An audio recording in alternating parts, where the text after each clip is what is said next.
In the first video, we focused on the more jiu-jitsu orientated escapes. Now we're going to be looking at a couple of variations on some things, and then also the more wrestling based escapes. So looking at getting underhooks and going to what we call a koala bear and going down to the single leg. Also looking at knee tap takedowns, and then variations about how to GTFO, so get out and get up and all those sort of positions. In the other video too, it's in Melbourne and it's miserable and cold and it's raining again, so excuse if you hear a bit of rain coming down on the roof. It's just what we're dealing with right now, but I just want to get these videos out. So I want to just quickly talk about one of the things I didn't really mention much in the first video, because I just want to get into the instruction of the techniques. We're looking at what we're trying to achieve. So within jiu-jitsu, when you're on the bottom, there's always this battle for inside position. So what I mean by inside position, I mean the space between your armpits and your hips, and then also the position up on your head, so from my head up, okay? So, and a lot of those positions you saw when we're going bridge and hip escape and getting my knee in, the partner had the inside position, their knees and their arms were in, their frames were in. So if Dan just wants to lay down, head this way please. So meaning, just come down here. When I'm on top of Dan here, I have all the inside position. So I've got an underhook here, I've got a cross face, I've got one knee by his hip and one knee here. So I've got all this inside position. He could have his frames here, I can have his frames there, depends on whatever's happening, but I've got the inside real estate and he's kind of not got the inside real estate. So the escape is basically you're looking to get your knees in, your arms in, your frames in to get your inside real estate to get up. So if Dan was to say, have the frames here, bridge into me, hip escape, now stopping here, see he's now got his knee in, so one knee's in, that's that first frame, and he can now use that to open up and get to, getting his legs in front to be able to get to guard retention. So that's what we're constantly looking for. With the wrestling style of stuff, we're actually kind of finding gaps and openings, and we're trying to get out from that space. So I'm trying to find a underhook, and I'm using that to get out. There's a couple of little variations I do. A lot of things that I've gotten from different instructors in my time of training with lots of different people from around the world, and Professor Norton and other people like Eric Paulson and Professor Eric, that I've sort of, I wouldn't say stolen, but taken some of their information.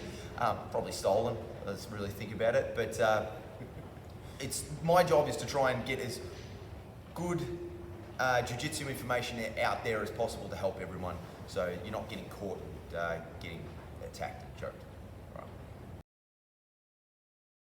Okay, let's talk about the frames and how to get my arms in for if I'm in the worst position possible. So this is continuation of the little thing I just mentioned before about inside real estate. So if Dan's here, he's got me in side control. Let's put myself in the worst position I possibly could be. So meaning my arm is trapped here, his knee is by my head.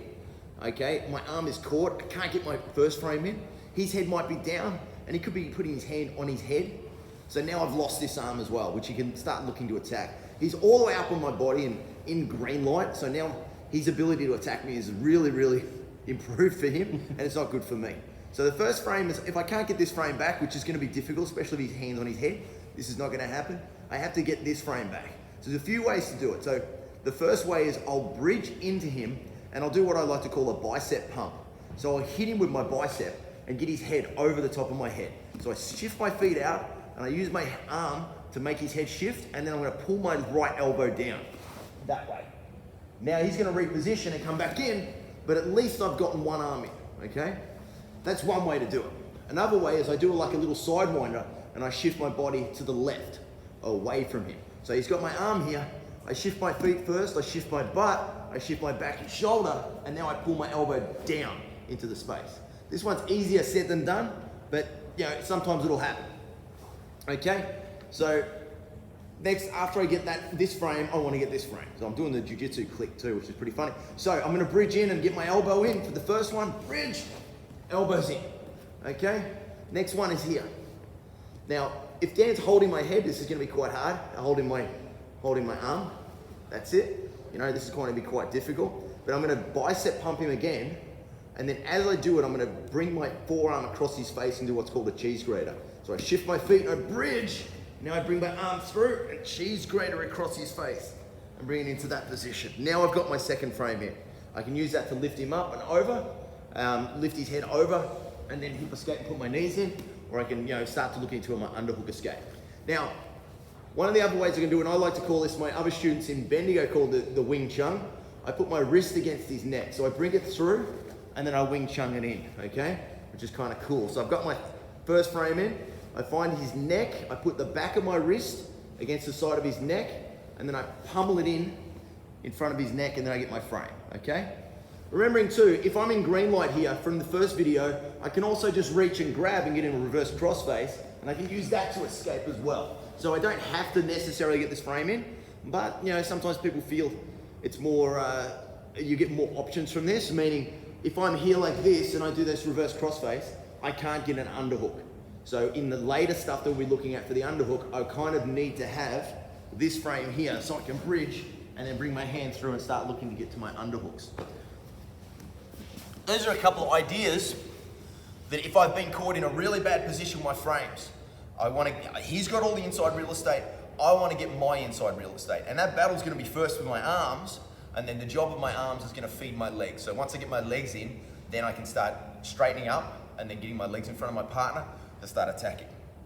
So first, whichever two. I can also, it doesn't matter what order. So meaning if I get my elbow in, that's good, and I get my first frame. But if that's still stuck, I might have to Wing Chun in, or I might have to bicep pump and use the up one to get the other frame in. It depends on how strict the person is on holding your arm, but you'll be able to figure out what order. It doesn't have a set order really. I'll generally use that elbow first, then the other elbow, but you play with it and see what happens. One of the things we looked at in the other video series, or the other video set, was when somebody goes for a Americana from crossbody side control, you stiff arm them away and sit up into, you'll basically Heisman them off. What will happen is if they don't do anything, you're just going to be able to get your knees in and regain your guard, or you're going to be able to sweep them or whatever. But what they might do is they'll grab your legs and latch onto them. So now Lockie Giles' group, the guys at Absolute, call this cat dog. I don't know if it's actually the name, I just like the name cat dog because of the cartoon. So we're going to go to the cat dog position. This one, there's a little variation there where you could create separation and the partner could push you back into you. So you have to be relatively quick when you do the switch. There's the concept of one hand washes the other, meaning I'm not gonna, if I'm grabbing Dan, I'm not just gonna grab his gi and then try and grab it with the other hand. I'm gonna pass it to be able to do that. So there is a variation where it's kind of hard to be able to wash your hands in this one. Trust me, it'll make sense in a second. I'm not talking about the Rona and all that sort of stuff. So he's here in crossbody side control, and he's in orange light or red light or whatever, and he goes for the Americana. So I stiff arm and I sit up and I get to here. But now he grabs my legs, so now I'm in trouble. Okay. What I need to do is actually switch my hands. So my left arm is going to wrap around him, and my right arm is going to go on the floor. So I have to switch around like this and grab. So now I'm facing the opposite direction. And you can see there is a bit of time there that if I'm not quick enough, he can just flatten me out, which is fine. We'll just escape again. So from this position, I'm going to turn my knees down to the floor and face. So I go tummy down and sprawl out. From here, I've now got him into a turtle position. So let's go from this position here. Just go here, over this side. So Dan's over here. He goes to the Americana. I stiff arm and sit up, and now he's grabbed my legs. Now I switch my arm around this way and swing. From here, I have to go tummy down that way and sprawl out. My legs in, and now I've escaped. We'll go one more time with you this side. I'll go over here. Yeah, that way. Over here. So he's here. He goes like that. Goes to the Americana, stiff arm, and I come up. So now he's holding my leg. I have to do the cat dog idea, so I switch here like that. Now I swing my legs under, sprawl out, move around, and then get him into a turtle. So this is, you have to be quick. You have to be quick to do this, because there is time where he could grab my legs and drive me back down again if he's quickly trying to climb up my body. So you have to be quite quick to get to that position and get that arm over for that cat dog. But And the reason why it's called cat dog is your head's going one way, their head's going the other way. You're near their butt, they're near your butt. It's kind of pretty funny. But some little variation to be looking at, and probably a problem you may have if you go for that Heisman escape off an Americana. Another escape that you can do from if someone switches to forward facing is you actually put the fist in their throat and you have to shift your body weight away. So what I mean is Dan's here and he's in this position and he goes forward facing. I don't feel like I can bridge him up and keep him on that wall and then get my knee under. I don't feel like I can do the Heisman into here. So instead, my left hand, and you can do this gi and no gi, but let's just say because we're in a gi, we're gonna use it. I'm gonna find the side of his neck and I put my fist here. Now I'm gonna push into his neck and stiff arm, and while I'm doing that, I'm gonna shift my legs away and sit up. So I bring my legs this way to make him fall down into space, and then I sit up, and now I've got him in forward-facing side control, or cross-body side control. So I'm here like this, he switches to forward-facing, I find his neck, and I push it. So that feels really uncomfortable. Dan, fight that. I don't want to. Okay, cool. So now I switch my legs through, and he's just gonna fall into that space, and then I sit up. It's just a nice little variation that you can do. It's quite simple. Not very nice on your training partner, but I don't care. But it's another variation that you can add on top of that, having to defend from forward facing. Just want to quickly go over what my preferred frames are for side control. We've been looking at worst case scenarios and getting your arms in and bridging and hip escaping where you messed everything up. But my preferred frames of when somebody's passing or where I end up to get my legs in a lot more effectively is these ones here. So, meaning I want to have one forearm here and one forearm here. So I'm blocking his bicep and I'm blocking his neck. So if Dan tries to drive in now, it's quite difficult for him. This one's stopping him from effectively get the cross face, okay? Now I can very easily use my knees and slide those in. Usually these frames happen of when I'm passing. I might go from forearm frames to palm frames to forearm frames. But generally, if I can, meaning he's in this position, I'm gonna try and get this arm in and have it in the inside. And Dan's effectiveness to be able to hold me down is a lot less now. He wants to get his leading edge, his left shoulder, to my left shoulder to pin me down. Okay, once he's got me here, now I'm in trouble. Now I have to do that little battle as in that earlier video, maybe I bridge in and slide that elbow in. Maybe I go there, or I wing chun through. And now I can start bringing that elbow in as well. My forearm, and now I'm in this position. Let me just show you something too, Dan. Just lay down real quick, please. Just head down that way. Slide this way. So, one of the things you've got to be really aware of is this hand too, and I'm going to show you this. Don't do this to people, but it's really funny to me. This forearm here is in, but if he puts his hand on my bicep like that, he's actually asking to get wrist locked. So be aware of having your hand on a bicep. Try and have it that your forearm is on the bicep and your hand is just out, okay? What I mean is if his hand's on the bicep, all I do is bring my hand to my chest and I just wrist lock him. And I do this position, I do this a lot, and I got this from my coach, Professor Jeremy Takoti, is he does this all the time. They put their hands here and then you just rotate through and wrist lock. So it's really, really good idea. It's like, oh no, you're in trouble, okay? So just be aware of your placement. And that happens from a lot of different positions. I generally get it from side control, but it's one thing from those two frames, one arm blocking the head control, the other one blocking the person be able to pin you, is just be really we're concerned there, and hopefully there's going to be a whole bunch of people getting wrist locked all over the place because of that now. Maybe at least 100 of you. One of the common things that happen when you bridge in and get your knee in front of your partner is they will use their hand, not the one that's got the cross-body pressure, but the one that's nearest to your knee, and they'll push the knee back down. So what I mean is Dan is here, I've got my frames in, I've bridged, got hip escaped, I've slid my knee in, and he's going to use this arm to push that knee back so he can now regain side control. Okay, so now I'm in trouble again. So as I go through to here, he finds my knee, pushes it back, and goes to there. This will generally also happen as if you start to get your knee shield in when they're passing this way, and he's trying to get cross-body pressure. Now he'll slide that knee across and get into cross-body pressure. So one of the ways we solve that problem is a sweep that Professor Norton taught me that he took from a guy at John Jacques Machado's school back in the early 90s or whatever, which is the Julio sweep. They named it after this guy whose name was Julio. I don't know his full name, just Julio. And yeah, so you're gonna use that energy. So let me have a look here. So I'm in here, I've bridged in, I've got my knee in, and Dan starts to push. So my hand that's on this side grabs his sleeve or his wrist, and I push it down so it goes cross body. So it goes to here. Now my other hand's gonna reach up and grab his belt or grab his far lat, and I want to get in line with him. So I'm actually gonna bring my head underneath, and I start going to this position. Once my head's underneath him, I set my feet and I bridge and pull him. And so Dan falls over that way, okay? So I'm in here, I've gotten to here, however I've gotten to this, and he's starting to push my knee. I grab his sleeve, I can grab it on the inside. I said you can grab the wrist if it's no gi. This works in no gi as well, just a little bit more better. You got to use your controls a little bit differently.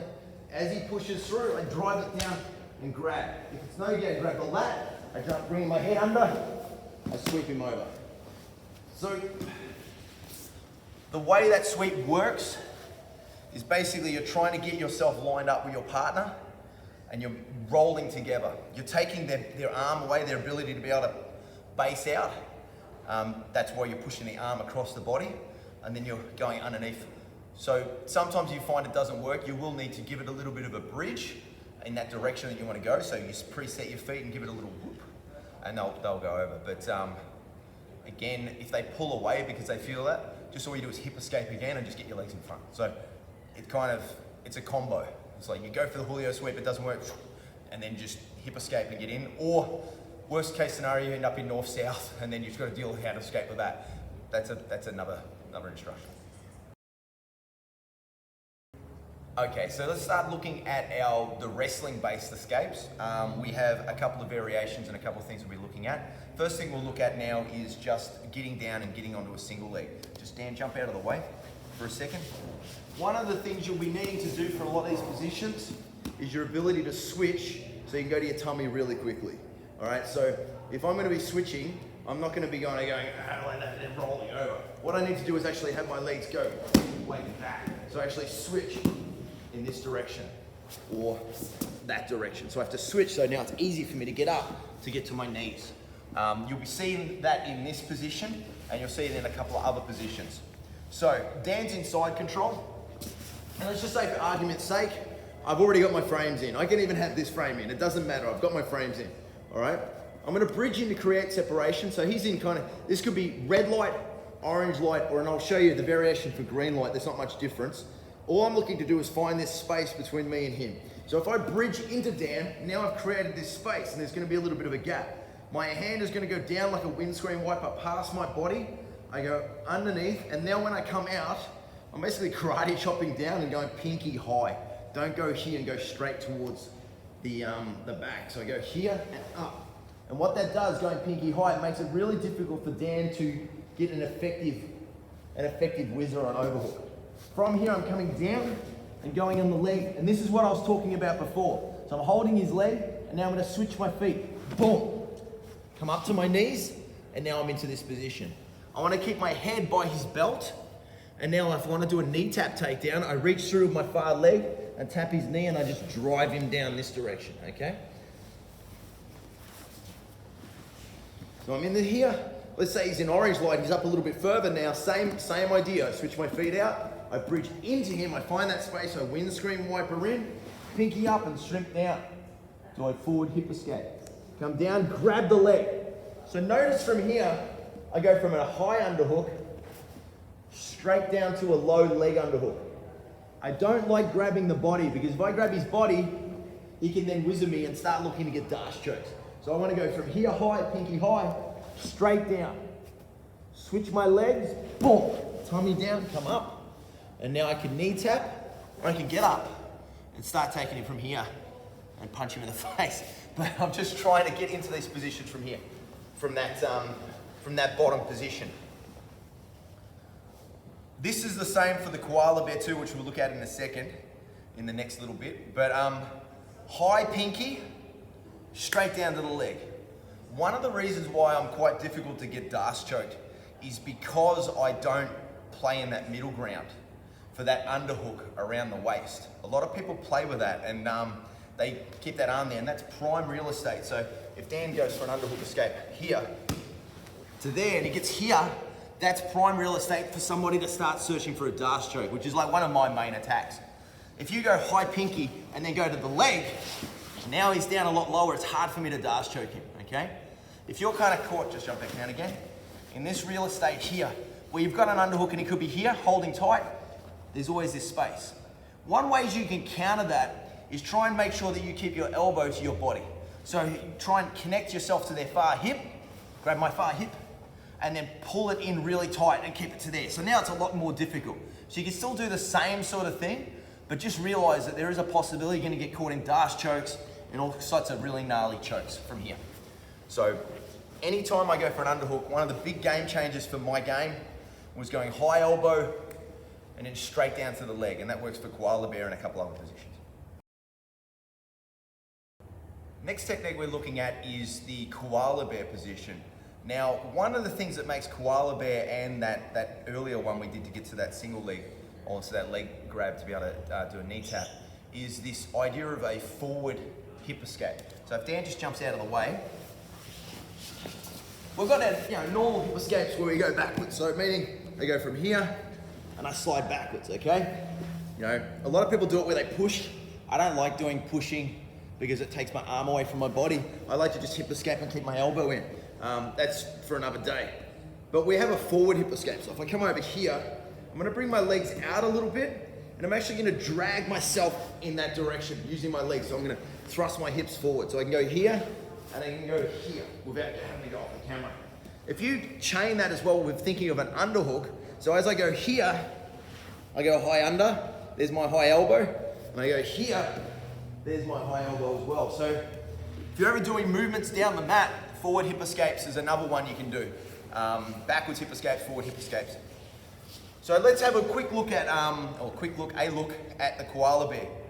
So the reason it's koala bear is because unlike the first one we just did where you get the single leg, where one arm or two arms are holding around the leg, a koala bear is that their leg is also wrapped around. So I've got like a leg tangle, my leg's coming over, and my arm is holding. So you like to imagine it's a koala holding onto a tree. That's the kind of idea of it. You're gonna still sort of get up on your knees, but there's also some other variations we could do off there as well. So it means that they could overhook, we could mess up, and then we can use that to roll under and all sorts of stuff. So we'll look at that in just a moment as well.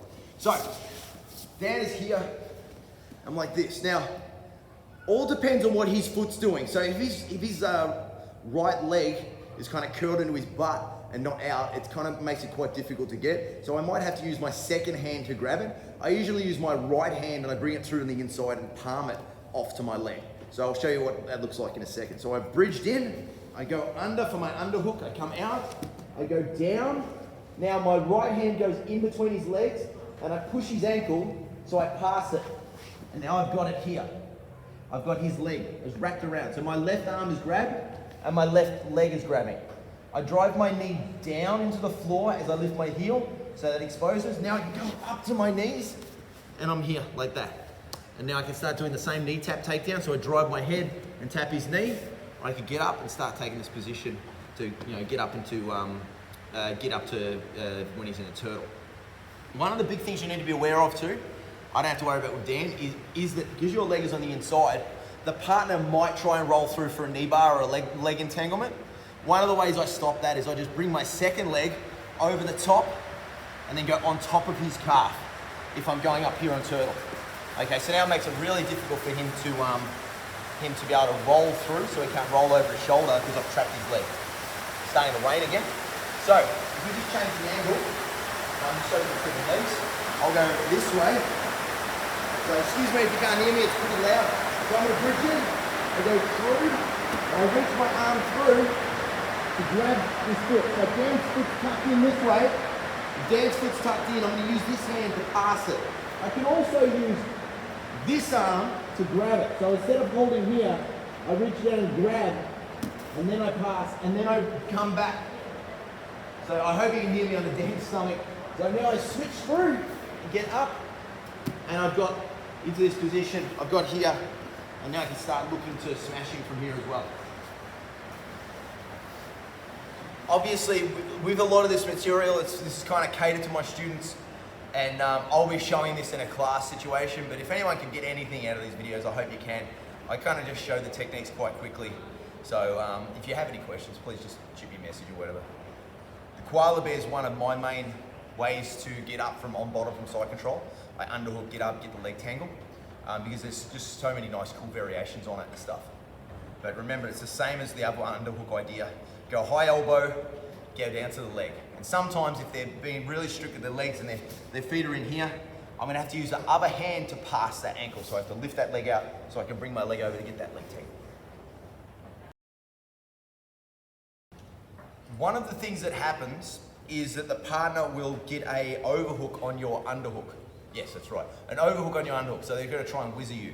That happens off if I get that single leg idea or if I go through the koala bear.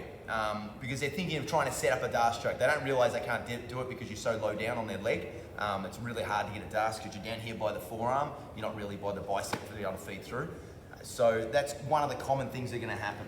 From that, we're gonna do what's called a roll under sweep. So we're gonna have to move it a little bit further this way so we're gonna hit my equipment. From here, as I've gone for my underhook, and I've gone in, and let's say I'm going for the koala bear, here, Dan is giving a whizzer. Now, hopefully you guys can hear me from here. My left hand is gonna reach through and grab his wrist.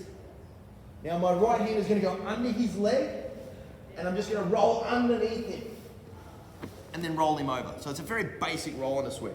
If you have a look here, my arm is holding it that way. So my elbow is on the inside of his bicep, and my hand is holding here. So I'm trying to think of the best way to see this. Maybe go this side. Over here. So if Dan lifts up, I go through here, go in. Now I'm gonna go to the single leg. So he's holding it here.